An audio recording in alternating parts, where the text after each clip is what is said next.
Good day, everyone. It's Edward with your Friday Beach Report from Twitty & Company, and I am here at the North Carolina-Virginia line, and I'm showing off the brand new fence that has been placed here. This fence was built, the old one was removed, and you have nice reflective material so no one runs into it. Pedestrian access through into Virginia, and it's been replaced. That was actually replaced by the Wild Horse Fund. Because if you remember, and I've talked about this before, this fence was not placed here to keep horses in North Carolina. That is a common misconception. This fence was placed here to keep vehicles from driving into Virginia. So that's why it's here. That's the history of it. But several years ago, I think around 2000, 2002, the federal government decided that they did not consider the Corolla Wild Horses a native species to the Outer Banks, so they did not want them on their land. Hence, this fence was adjusted, and yeah, actually, I'll show it off. Hold on. Whew, I just ran over the dune here. So now I'm back where the permit holders would access the gate to drive into Virginia. But when that decision was made by the federal government, this mesh fence was added, and that goes all the way to the sound. And that's really the additions that were made to keep the horses out. But the fence going into the water was starting to get, into bad shape.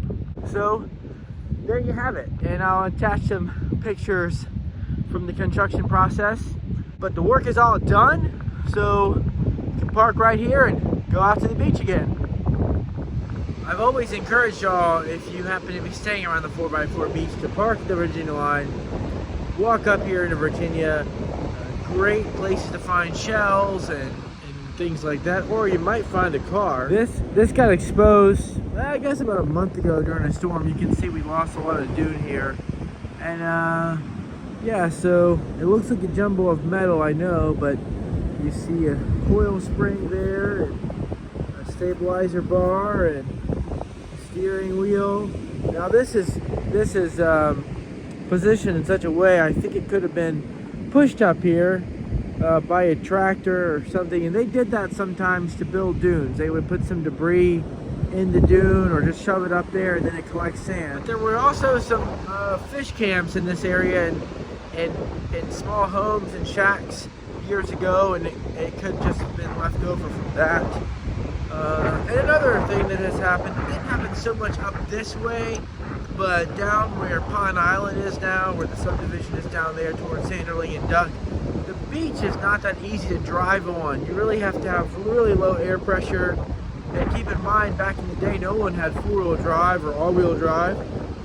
And my dad said, back in the 50s and 60s, it wasn't uncommon just to see an abandoned vehicle, or you'd see almost as little as a steering wheel sticking out of the sand where someone had gotten stuck and they couldn't get it out, and no one was around to help them, and the vehicle was just abandoned. So you see that stuff from time to time, and it's a reminder of the old Outer Banks. Alright, this will be my final clip from up here. I told myself I would walk far enough until I saw something people would like on the beach. So here we have a float shell and the tide line on this incoming tide. There's lots of other shells to pick through. So, walk back to the car, head down to our Corolla office, and edit this video. See you next time.